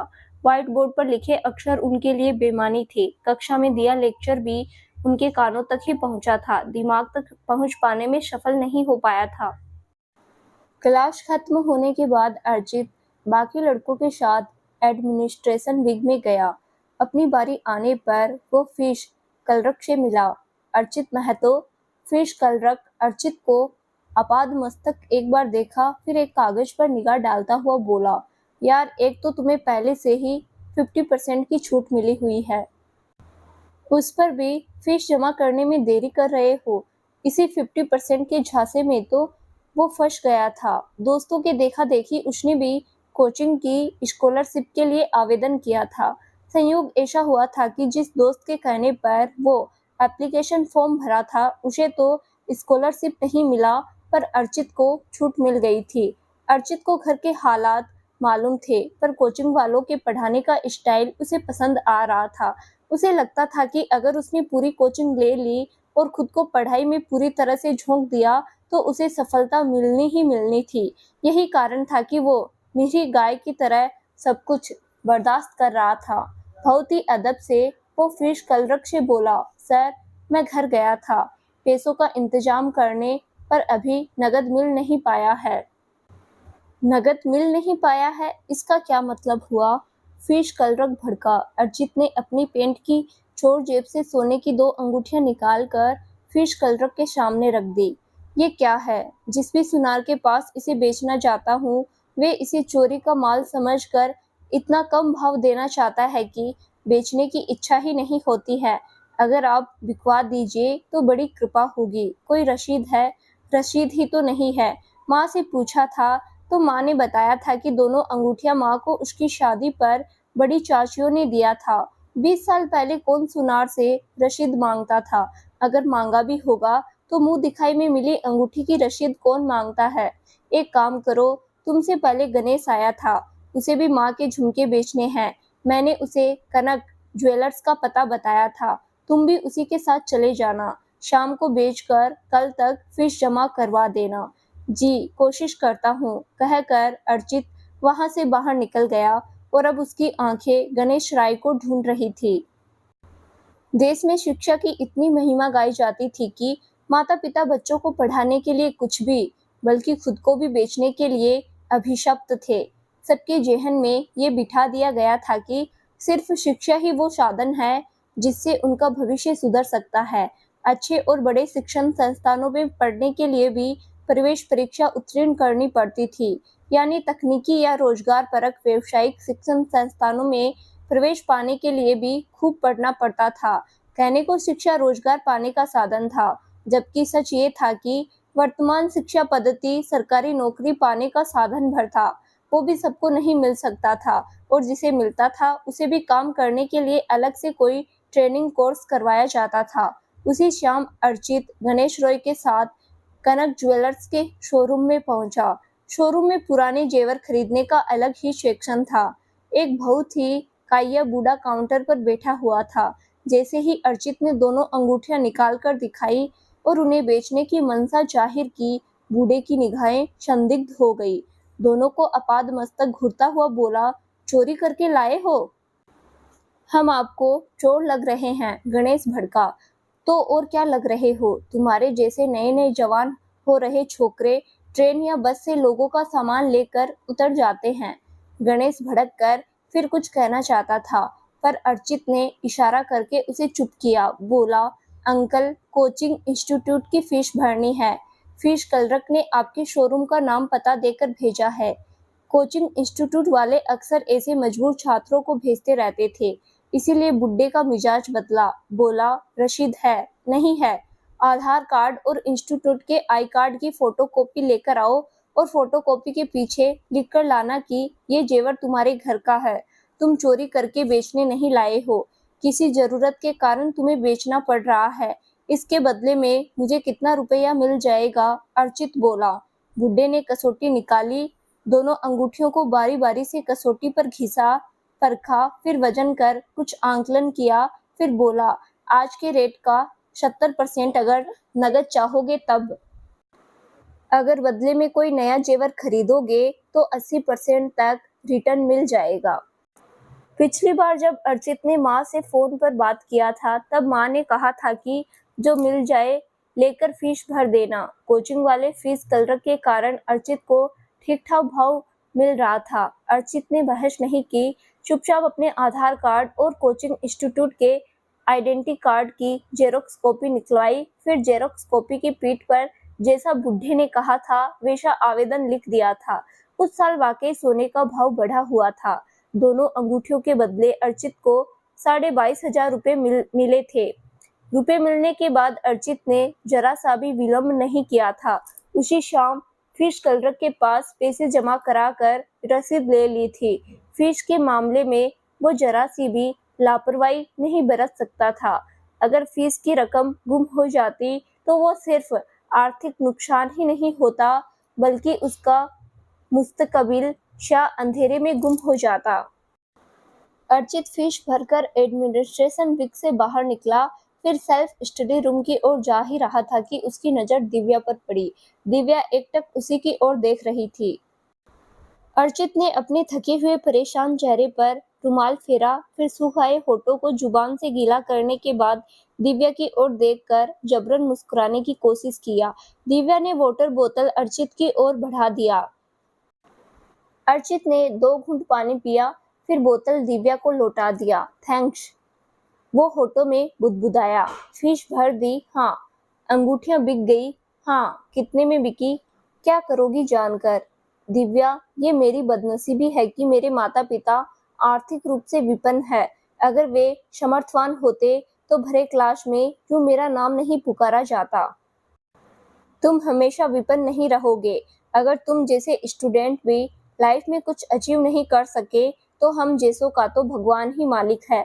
अमीर या गरीब घर में जन्म लेना मेरे वश में नहीं था, पर खुद को किसी काबिल बनाने में मेरी कोशिशों में कोई कमी नहीं होगी। अर्चित ने अपने मन में सोचा, फिर प्रत्यक्षतः दिव्या से बोला, सेल्फ स्टडी के लिए चले? ऑफ कोर्स, मगर पहले कैंटीन में जाकर कुछ खा लेते हैं। तुम जाओ, खाकर वापस आ जाना। और तुम जानती हो कि मुझे बाजार की चीज सूट नहीं करती। 5 मिनट में एक समोसा पेट के अंदर और अगले 5 घंटे तक गंदी डकारे मुंह से बाहर निकलता रहता है। मैंने तो कभी तुम्हें डकार मारते हुए नहीं देखा। दिव्या बोली। कैसे देखोगी? कभी मुझे बाजार की बनी हुई कोई चीज भी खाते हुए नहीं देखा होगा। ये बात तो है। चलो, आज से मैं भी बाजार की चीज खाना बंद कर देती हूँ। Good, very good. अब पढ़ाई के लिए चले। जरूर। ऐसा नहीं था कि अर्चित को भूख का एहसास नहीं था या उसके मन को बाजारू खाना लुभाता नहीं था, पर 17 साल की उम्र में ही उसने अपने मन को मारना सीख लिया था। जमाने के दस्तूर के मुताबिक होटल रेस्टोरेंट के बिल का भुगतान मर्दों को करना होता था और इस मर्द की जेब में बहुत सीमित पैसे होते थे, कई बार तो होते भी नहीं थे। इसीलिए वो अपनी बलवती इच्छाओं का भी दमन कर देता था। अक्सर मजबूरियां ही मनुष्य को अनुशासित रखती है। दोनों एक विशाल हॉल में पहुंचे। वहां 4-4 फुट की दूरी पर 2 सीटर डेस्क लगा हुआ था। वहां चारों तरफ कीप साइलेंट का बोर्ड लगा हुआ था और वहां वाकई शांति बनी हुई थी। एक मेज कुर्सी पर एक टीचर लैपटॉप खोलकर बैठा हुआ था, जो वहां 2 कारणों से रहता था। एक तो उसे देखकर अनुशासन बना रहता था, दूसरा अगर किसी छात्र को कोई समस्या होती थी तो तत्काल उस समस्या का निराकरण भी हो जाता था। दोनों ने अलग अलग सीट पर आसन जमा लिया था। को एजुकेशन होने के बावजूद कक्षा में या सेल्फ स्टडी रूम में लड़के और लड़कियों को अलग अलग ही बैठना होता था। दिव्या के पिता बिहार सरकार के पीडब्ल्यूडी में वरिष्ठ इंजीनियर थे। दिव्या 17 वर्ष की थी और उससे छोटी एक बहन दीपिका थी जो 14 वर्ष की थी। घर में एक भाई दीपक भी था जिसकी उम्र अभी 10 साल की भी नहीं हुई थी। दिव्या अमीर घर की बेटी थी। उसके पिता की आमदनी का कोई और छोर नहीं था। घर में इतना धन आता था कि उसे छुपाने के लिए जुगत लगानी पड़ती थी। उसके पिता ने खुद के नाम से या बेनामी कितनी ही संपत्ति अर्जित कर रखी थी, ये उसके पिता के अलावा कोई नहीं जानता था, शायद उसकी माँ भी नहीं। दिव्या के पिता विजेंद्र श्रीवास्तव की इच्छा थी कि उनके बच्चे भी तकनीकी शिक्षा पाकर सास की सेवा में जाए और खूब धन कमाए। दिव्या पढ़ने में अच्छी थी, पर अर्जित जैसे कुशाग्र बुद्धि छात्रों के सामने खुद को कमतर और असहाय समझती थी। कई बार क्लास में ऐसा भी होता था कि लेक्चर हो जाते थे। उस समय दिव्या को भी लगता था कि उसे सब कुछ समझ में आ गया था, पर जब सेल्फ स्टडी रूम में पाठ को दोहराती थी तो प्रश्न हल करते समय दुविधा में पड़ जाती थी। सामने बैठे शिक्षक से जब समस्या का समाधान पूछती थी तो शिक्षक जलील करता था कि क्लासरूम में आज ही पढ़ाया गया था, फिर भी तुम्हें समझ नहीं आया। क्लास में तुम्हारा ध्यान किधर रहता है? शिक्षक अपनी ड्यूटी निभाने के लिए बाध्यकारी था, इसीलिए समस्या का निराकरण तो करता था, पर दिव्या को उसका जलील करने का तरीका पसंद नहीं था। यही कारण था कि वो अर्चित के संपर्क में आई। उसी बिल्डिंग में एक कमरा ग्रुप डिस्कशन का भी था। शुरुआत में दिव्या 1-2 प्रश्न झिझकते हुए अर्चित से पूछी थी। जब अर्चित ने बहुत सरल तरीके से उन प्रश्नों को हल करने का तरीका समझाया तो दिव्या उससे प्रभावित हो गई। बाद में दिव्या के प्रश्न बढ़ते गए। अर्चित ने भी सोचा कि इसी बहाने उसका भी रिवीजन हो जाता है। कमरे में जाकर उस चैप्टर को फिर से देखने की आवश्यकता नहीं पड़ती थी। फिर दोनों अच्छे मित्र बन गए थे। हालांकि अभी उन दोनों के बीच लव या अफेयर जैसी कोई बात नहीं हुई थी, पर सच ये भी था कि दोनों एक दूसरे के प्रति मन में आकर्षण और अनुराग का भाव रखते थे। एक दूसरे को दिन भर न देखे तो मन को चैन नहीं पड़ता था। दिव्या के पिता की पोस्टिंग मुजफ्फरपुर में थी। पटना में भी उनका 5 बेडरूम का घर था, जिसमें दिव्या की माँ अपने तीनों बच्चों के साथ रहती थी और पटना में रहकर बच्चों को पढ़ा रही थी। पिता एक दिन छोड़कर मुजफ्फरपुर से पटना आ जाते थे और परिवार के साथ समय गुजार कर अगले दिन वापस मुजफ्फरपुर चले जाते थे। उन्हें आने जाने में कोई असुविधा नहीं होती थी। राज्य सरकार की गाड़ी में ड्राइवर मिला हुआ था। सुबह घंटा डेढ़ घंटा पहले निकल जाते थे और जब पटना आते थे तो रात तक आ पाते थे। दिव्या के पास अपनी स्कूटी भी थी, पर सुरक्षा कारणों से वो कोचिंग वालों की वैन से ही आना जाना करते थे। कोचिंग से रात के 8:30 बजे छुट्टी होती थी। रात के अंधेरे में अकेली लड़की स्कूटी से घर जाए, ये उसके माता पिता को मंजूर नहीं था। बस बात सिर्फ लड़की होने का ही नहीं था, उसके भाई बहन भी बहुत सावधानी से घर के बाहर जाते थे। सरकार के हजार दावे के बावजूद अपहरण हो जाने की संभावना से इनकार नहीं किया जा सकता था। अर्चित दिव्या के प्रति मन में आकर्षण का भाव तो रखता था, पर उसे ये भी मालूम था कि अगर जिंदगी में कुछ हासिल करना है, किसी मुकाम तक पहुंचना है, तो इस मोहब्बत से उसे दूर रहना होगा। अपने बहुमूल्य समय का सदुपयोग करना होगा। अगर आज आहें भरने में और प्रेम पत्र लिखने में वक्त जाया किया, तो बाद में समय गुजरने पर उसके पास आंसू पोंछने के अलावा कोई और काम नहीं होगा। एक दो खिलंदरे दोस्त उसे छेड़ते भी थे कि अगर तेरे से कुछ नहीं हो रहा है तो साइड हो जा, हमें अपना भाग्य आजमाने दे, क्या पता हमारा काम हो जाए और तू मामा बन जाए। अर्चित को बुरा तो बहुत लगता था, पर वो हंसकर टाल देता था। अभी इन बदतमीजियों का जवाब देने के लिए उसके पास वक्त नहीं था। अभी उसका वक्त भी नहीं आया था। उसके रूममेट ने एक बार अर्चित से कहा कि वे लोग तुम्हारा मजाक उड़ाते हैं, तुम्हें बुरा नहीं लगता? बहुत बुरा लगता है, पर मैं उस तरह की बातों पर तवज्जो नहीं देता। क्यों? अभी वे इतने काबिल नहीं हुए हैं कि वे मेरे दिमाग को कंट्रोल करने लग जाए, जबकि तुम चाहो तो उन शहरी लड़कों को चुटकियों में उठाकर पटक भी सकते हो। जिस दिन मैंने आक्रोश में आकर उनके साथ हाथापाई करनी शुरू कर दी, समझना आने वाले कई दिनों तक मैं पढ़ नहीं पाऊंगा और फिर मेरी तरफ से उन लोगों के लिए कंपटीशन खत्म है। फिर तुम दिव्या से दूरी क्यों नहीं बना लेते? पहली बात, मैं उसके करीब नहीं गया था, वो मेरे पास आई थी। दूसरी बात, वो खुद पढ़ने में होशियार है। वो मुझसे एबीसीडी जैसा आसान सवाल नहीं पूछती, कठिन सवाल पूछती है जिसे हल करने में मेरी भी प्रैक्टिस हो जाती है।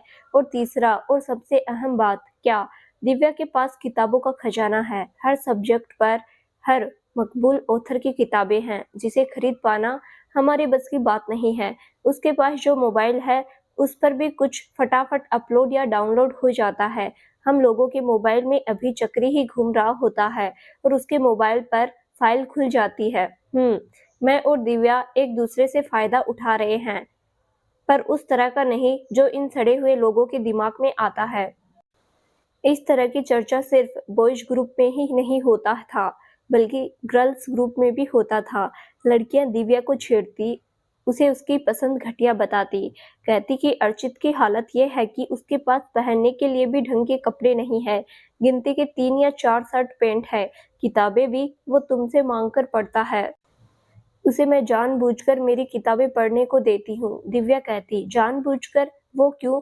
साथ ही मैंने उसे हाइलाइटर्स भी दे रखा है ताकि वो इम्पोर्टेंट मैटर को हाईलाइट कर सके। इससे तुम्हें क्या फ़ायदा? फ़ायदा ही फ़ायदा है। पूरी किताब का लिटरेचर पढ़ने की बजाय चैप्टर का निचोड़ सामने आ जाता है। मेरा काम उतने भर से ही हो जाता है। फिर तो साथ साथ पढ़ने के लिए तू उसके घर ही चली जा। जब साथ बैठकर तैयारी करने की नौबत आ जाएगी तो मैं ही उसे अपने घर पर बुलवा लूंगी और तेरी माँ उसे घर बुलाने देगी, देखना। दिव्या चैलेंज भरे स्वर में बोली थी। अर्चित और उसके रूममेट की दिनचर्या एक जैसी थी।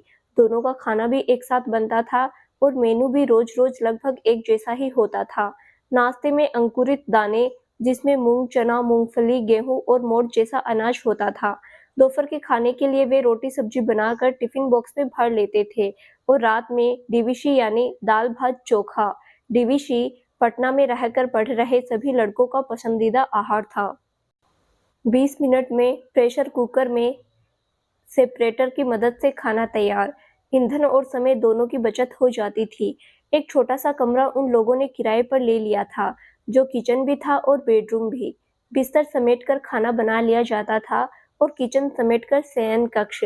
पूरी बिल्डिंग में ही सिंगल रूम कमरे थे और सभी में विद्यार्थी रहते थे। हर फ्लोर पर कंबाइंड शौचालय और स्नानागार बने हुए थे। इन छोटे छोटे कमरों में रहकर बहुत से बच्चों ने अपना जीवन बदल लिया था। यही कारण था कि कभी-कभी कोई कमरा खाली नहीं मिलता था। कुछ कमरों में आर्थिक दबाव के कारण 4-4 बच्चे भी रहते थे। अर्चित भी पहले जिस जगह रहता था, वहाँ 4 लड़के रहते थे। चारों इकट्ठे होते थे तो ताश निकल जाता था। कभी गैर जरूरी वार्तालाप भी शुरू हो जाता था। कभी खाना क्या बनाना है, इस डिस्कशन में वक्त जाया होता था। एक सप्ताह के अंदर ही अर्चित को समझ में आ गया था कि अगर पढ़ना है तो कमरे में अकेले रहो और ज़्यादा से ज़्यादा किसी एक लड़के के साथ। 2 से ज़्यादा लड़के कमरे में रहेंगे तो वे दोनों बातें करेंगे और तीसरा खामखा डिस्टर्ब होगा। सिर्फ 2 लड़के रहेंगे तो अगर दोनों की मर्जी नहीं होगी तो वार्तालाप बहुत ही सीमित होता। साथ ही दोनों ने साथ रहने की कुछ शर्तें तय कर ली थी। मसलन कमरे में गेस्ट अलाउ नहीं था। अगर कोई मिलने वाला आता था तो उसे कमरे से बाहर मिलना होता था। किसी को बिठाने के लिए कुर्सी ही थी ही नहीं। बैठना सोना सब कुछ चटाई पर तोशक बिछाकर एक बेडशीट डालकर किया जाता था।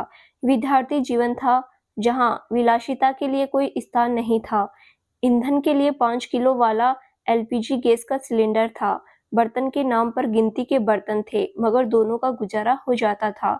रूममेट भी अर्चित की तरह ही किसान परिवार से आया था और पढ़ाई में अर्चित जैसा ही ज़हीन था। वक्त गुजरने लगा, पढ़ाई के साथ साथ जीवन का संघर्ष भी चलता रहा। अगली बार फिश भरने की बारी आई तो माँ के गले की चेन बिक गई। सीकरी बेचने से इतना पैसा मिल गया था कि पूरे साल भर की फीस जमा कर दी गई थी। एक मुश्त साल भर की फीस भरने पर कुछ छूट भी मिल गया था। लगभग 15 माह के वक्फे में दिव्या और अर्चित और करीब आ गए थे। दिव्या मन ही मन अर्चित से प्यार करने लगी थी और अर्चित भी उसे चाहने लगा था, मगर अपनी चाहत को दोनों ने एक दूसरे के सामने व्यक्त नहीं किया था। कभी-कभी खामोशी बहुत कुछ कह जाती थी। संवेदनाओं को समझने या समझाने के लिए कुछ कहने या सुनने की आवश्यकता ही नहीं पड़ती थी। एक बार अर्चित को दिव्या अपने घर ले गई थी, जहां उसने अर्चित को अपनी माँ से मिलवाया भी था। उस दिन अर्चित अपना सबसे अच्छा वस्त्र पहनकर गया था, जो कि दिव्या की माँ को 2 कौड़ी का लगा था। इससे अच्छा कपड़ा तो उनका नौकर पहनता था। माँ ने दिव्या से तो कुछ नहीं कहा, पर माँ के चेहरे पर नागवारी के जो चिन्ह प्रकट हुए थे, वो दिव्या से छुपे हुए नहीं थे। दिव्या ने अपनी तरफ से अर्चित का आदर सत्कार भी करने की कोशिश की, पर उसकी माँ की भाव भंगिमा को अर्चित भी पड़ चुका था। उसने दिव्या के पास से कुछ किताबें छांटी और एक गिलास पानी का भी रवादार बने बिना किताबें लेकर चला गया था। बाद में न कभी दिव्या ने अर्चित को घर पर आने का निमंत्रण दिया, न ही अर्चित वहां आना चाहता था। किताबें उसकी मजबूरी थी, जिसे न वो खरीद सकता था और जो उसे कहीं और से हासिल भी नहीं हो पा रहा था। फिर परीक्षा हेतु फॉर्म भरने की बारी आई। फॉर्म भरने के लिए रुपए चाहिए थी। जीई और उसके समकक्ष दूसरे शिक्षण संस्थानों का फॉर्म सभी बच्चे भर रहे थे। सब मिलाकर 3000 रुपये से ज्यादा का खर्चा था। अर्चित के पास रुपए थे ही नहीं। वो पिता को फोन किया तो घर का मोबाइल फोन स्विच ऑफ आया। गांव के किसी और व्यक्ति से संपर्क साधना चाहा तो उसमें भी असफल रहा। किसी मित्र से इतने रुपए मिल पाना संभव भी नहीं था। उसके सभी दोस्तों की आर्थिक हालत भी उसी की तरह की थी।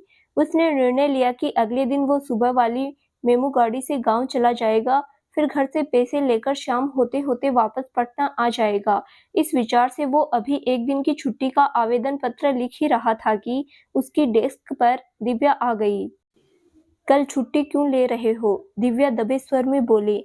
घर पर कोई जरूरी काम है। सुबह वाली मेमू से जाकर शाम वाली मेमू से वापस लौट आऊंगा।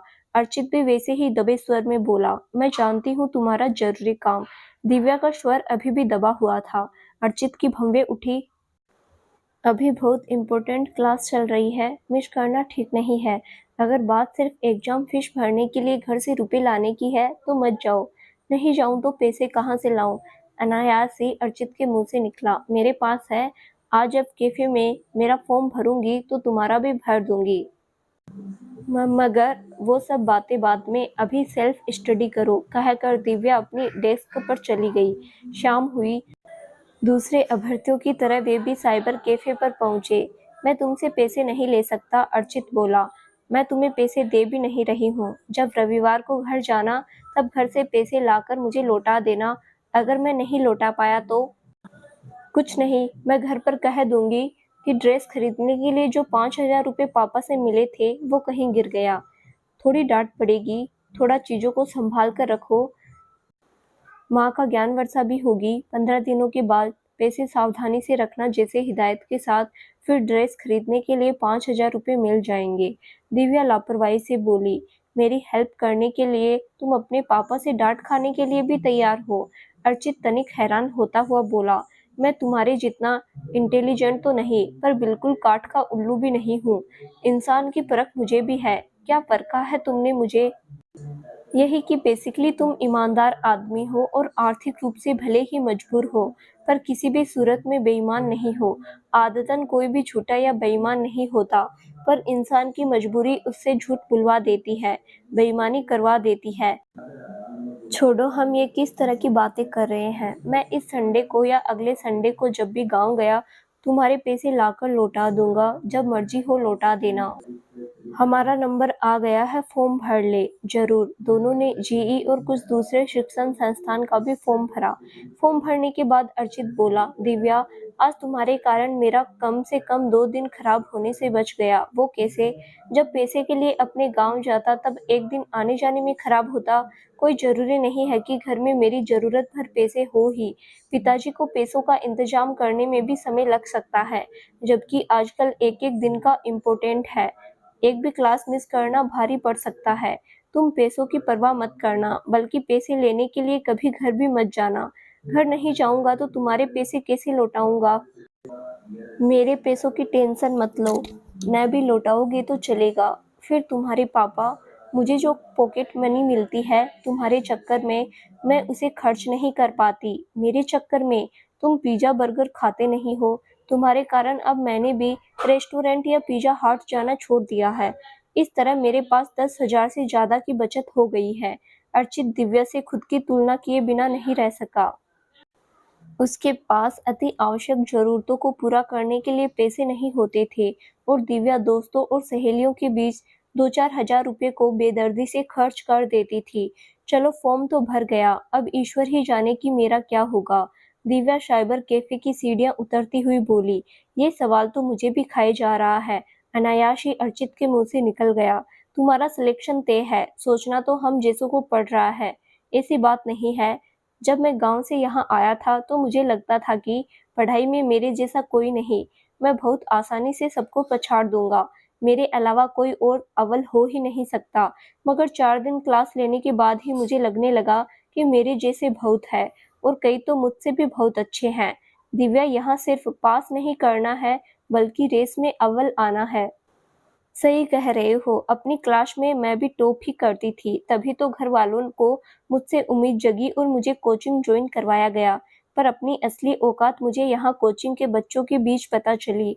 दिव्या आहत से भरती हुई बोली। उसी रात जब अर्चित ने घर पर फोन किया तो पिता से बातचीत हो गई। अर्चित ने पिता को अपनी जरूरत बताई और गांव नहीं आ पाने का कारण बताया। 2 दिन के बाद अर्चित के पास न सिर्फ रुपए पहुंच गए, बल्कि बोरी में भरकर महीने भर का राशन भी आ गया था। अर्चित ने दिव्या को रुपए लौटा दिया। दिव्या ने इस तरह रुपए अपनी बैग में रख लिया जैसे वे रुपए नहीं थे, बल्कि दूसरे कागजों की तरह महज कागज के टुकड़े थे। अर्चित अपनी पढ़ाई में कोई कोर कसर नहीं छोड़ रहा था। उसे इस बात का पूरा पूरा एहसास था कि उसके पिता उसे किस परिस्थिति में पढ़ा रहे थे। माँ के गहने बिक चुके थे, और कभी भी खेत बेचने की बारी आ सकती थी। परीक्षा से 15 दिन पहले अर्चित की ऐसी हालत थी कि उसे न भूख लगता था और न नींद आती थी। बिस्तर पर लेटता था तब दिमाग में तरह-तरह के ख्याल आते थे, कभी पढ़ाई से संबंधित तो कभी घर परिवार से संबंधित। अगर सफलता नहीं मिली तो दिमाग में आते ही दुखी माता-पिता का चेहरा उसके स्मृति पटल पर आ जाता। वो अवसाद से घिरने लगा था। उसका रूममेट जो खुद जेईई की परीक्षा देने वाला था, उसकी ये हालत देखा तो वो जबरदस्ती अर्चित को एक डॉक्टर के पास ले गया। अर्चित डॉक्टर के पास जाना नहीं चाहता था, तब रूममेट ने उसे दिव्या को बता दूंगा, फिर वही तुम्हें डॉक्टर के पास ले जाएगी, जैसी धमकी देकर डॉक्टर को दिखाया था। डॉक्टर ने उसे तनाव मुक्ति की दवाई दी। 2 रात अच्छे से सोने के बाद अर्चित का शरीर उसके नियंत्रण में आया। अब उसे भूख भी लगने लगी थी। कामयाब इंसान के पीछे सिर्फ उसकी मेहनत ही नहीं होती, बल्कि कामयाबी के पीछे उसके गुरुओं का आशीर्वाद, परिवार और मित्रों का सहयोग और समर्पण का भी महत्वपूर्ण हाथ होता है। निर्धारित दिनांक पर जेईई की परीक्षा हुई। अर्चित परीक्षा से संतुष्ट नहीं था। उसे लग रहा था उसने अपनी योग्यता अनुसार अच्छा परफॉर्म नहीं किया है। रूममेट तो खुद अभी से अगले साल पेपर देने की तैयारी किए बैठा था। दिव्या का पेपर भी खराब हुआ था, पर उसे कोई फर्क नहीं पड़ा था। फिर परीक्षा परिणाम घोषित हुआ। अर्चित को 98.9 परसेंटाइल अंक प्राप्त हुआ था। अर्जित रिजल्ट देखने के बाद से ही उदास था। दिव्या को 90.5 परसेंटाइल प्राप्त हुआ था। दिव्या खुश हो रही थी। रूममेट को 65 परसेंटाइल अंक प्राप्त हुए थे। उसने प्राप्तांक जानने की जहमत उठाने की भी कोशिश नहीं की थी। नंबर मेरे कम आए हैं, पर रो तुम रहे हो, दिव्या अर्चित को हंसाने का प्रयास करती हुई बोली। तुम्हारे पास ड्रॉप लेने के चांस है, मेरे पास तो वो भी चांस नहीं है। मैं कोई ड्रॉप नहीं लेने वाली। पता नहीं अगली बार रिजल्ट सुधरेगा या नहीं, और फिर इतने नंबर में मुझे कोई ना कोई अच्छा प्राइवेट कॉलेज मिल ही जाएगा, दिव्या संतुष्ट भाव से बोली। मेरे पास तो प्राइवेट कॉलेज का भी ऑप्शन नहीं है। पागल हो, तुम्हें प्राइवेट कॉलेज की ज़रूरत ही कहाँ है। तुम्हें किसी न किसी एनआईटी में दाखिला मिल जाएगा, और फिर अभी एडवांस का भी पेपर देना बाकी है। एडवांस के समय इस बार की तरह तबीयत खराब मत कर लेना। तुम्हें मालूम है कि एग्जाम से पहले मेरी तबीयत खराब हो गई थी। हाँ, और तुम्हारे रूममेट को डॉक्टर के पास तुम्हें ले जाने की सलाह भी मैंने ही दी थी। कमाल है, मेरे इतने अच्छे अच्छे दोस्त हैं और मुझे अपने शुभचिंतकों के बारे में खबर भी नहीं है। खबर तो है पर परवाह नहीं है, कहकर दिव्या हंसती थी। फिर अर्चित के लाख इनकार करने के बाद भी उस दिन दिव्या उसे एक रेस्टोरेंट में ले गई थी, जहां उसने दोनों की सफलता के लिए अर्चित को ट्रीट दी थी। 4 महीने के बाद एडवांस का भी रिजल्ट आ गया था। एडवांस की तैयारी में अर्जित ने खुद को झोंक दिया था। इस बार कोचिंग वाले भी अर्जित जैसे छात्रों पर विशेष ध्यान दे रहे थे। परीक्षा करीब आने पर अर्जित ने इस बार दोपहर का खाना बनाना ही छोड़ दिया था। भूख लगने पर सत्तू घोलकर पी लेता था या केले खा लेता था। रात में खाना न बनाना पड़े, इसके लिए उसने भोजनालय का सहारा लिया था। अंतिम रिजल्ट में इस बार अर्जित का रैंक 1200 के करीब था। अर्जित उस दिन भी रोया था। दिव्या को पहले से ही अंदाजा हो गया था कि उससे एडवांस क्लियर नहीं होने वाला था, इसीलिए उसने पहले से ही प्राइवेट कॉलेज सर्च करना शुरू कर दिया था। उसका वीआईटी में चयन हो गया था और उसने एडवांस के रिजल्ट का इंतजार किए बिना ही काटपाड़ी स्थित कॉलेज में दाखिला ले लिया था। रामधन महतो को 4 महीने पहले से ही मालूम था कि बहुत जल्द ही उन्हें बहुत पैसों की जरूरत पड़ने वाली थी। हाई स्कूल के प्रधानाध्यापक को जब उन्होंने अर्चित की जेईई मेंस की सफलता के बारे में बताया था, तब प्रधानाध्यापक बहुत खुश हुए थे। बोले थे, मैं कहता था ना कि ये लड़का तुम्हारी सारी दरिद्रता खत्म कर देगा, अभी तो और दरिद्र बनाएगा। कहकर गया है कि 2 लाख रुपए का इंतजाम करके रखिएगा। अगस्त के बाद कभी भी एडमिशन लेने के लिए जरूरत पड़ेगी। रामधन चिंतित स्वर में बोले। आजकल तो एजुकेशन लोन भी मिल जाता है। हाँ, हो जाता है, पर लोन तब मिलता है जब एडमिशन का सारा प्रोसेस चालू हो जाता है। जब तक फीस नहीं भरो, एडमिशन का प्रोसेस ही चालू नहीं होता है। महीने भर के लिए किसी से उधार ले लो, बाद में बैंक से पैसे मिल जाएंगे तो वापस कर देना। मेरा गुजारा इस तरह नहीं होने वाला है। एडमिशन के बाद भी हर महीने लड़के को खर्चा देना पड़ेगा। साथ ही अब बड़ी बेटी भी कॉलेज जाने के लिए जिद कर रही है, इसीलिए मैंने फैसला कर लिया है कि मैं 1 बीघा जमीन बेच दूंगा। सही निर्णय है। इतना तो तय है कि अर्चित खेती नहीं करेगा। उसकी दुनिया हमारी दुनिया से बिल्कुल अलग होगी। उसे ऊंचे आकाश में उड़ान भरने दो, बेटियों को भी पढ़ने की आज़ादी दो। देख लेना, मेरी पहली भविष्यवाणी की तरह ये भविष्यवाणी भी सच निकलेगी कि तुम्हारी बेटियों का भी अपना अस्तित्व होगा, उनके अलग पहचान बनेगी। गुरुजी, आपके मुंह में घी शक्कर, रामधन महतो उपकृत स्वर में बोले। फिर आनन फानन आधा बीघा यानी 10 कट्टा जमीन का सौदा कर दिया गया था। वर्तमान में रामधन महतो को अपने योग्य बच्चों के भविष्य के अलावा कुछ और नहीं सूझ रहा था। दोनों बड़े भाइयों से सहयोग की कोई अपेक्षा भी नहीं थी। कोई मदद क्या करता, लोग तो जल रहे थे, मन ही मन श्राप दे रहे थे। कुछ ऐसे लोग भी थे जो रामधन महतो का उत्साह बढ़ा रहे थे। बच्चों की शिक्षा के प्रति माता पिता के समर्पण हेतु उन्हें साधुवाद भी दे रहे थे। जाने अनजाने में दिव्या और अर्चित अब और करीब हो गए थे।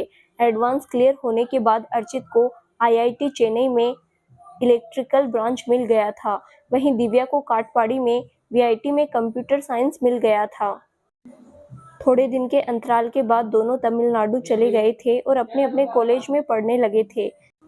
मोबाइल का जमाना था, शरीर से दूर रहकर भी दिल के करीब रहना बहुत ही आसान था। काटपाड़ी और चेन्नई से बहुत दूरी भी नहीं थी, सड़क या रेल मार्ग से लगभग 150 किलोमीटर का फासला था। मगर दोनों ने एक दूसरे से मिलने या एक दूसरे के कॉलेज जाने की कोशिश ही नहीं की थी। दोनों के पास पढ़ाई, प्रोजेक्ट और असाइनमेंट के इतने काम होते थे कि कभी फुर्सत ही नहीं होती थी। इसीलिए वे आपस में मिल तो नहीं पाते थे, पर बातचीत फिर भी मोबाइल के जरिए रोज होता था। फर्स्ट ईयर का एग्जाम हो चुके थे, दोनों की छुट्टियां लग चुकी थी। अर्चित का इरादा था कि वो परीक्षा के बाद भी कॉलेज में रहे और कोई अतिरिक्त कोर्स कर ले, जबकि दिव्या का इरादा पटना जाने का था। मैं चाहती हूँ कि तुम भी मेरे साथ पटना चलो, दिव्या जिद भरे स्वर में बोली। मैं नहीं जा पाऊंगा। क्यों? कोई एक कारण हो तो बताओ। तुम्हारी तरह मैं फ्लाइट का किराया खर्च नहीं कर सकता।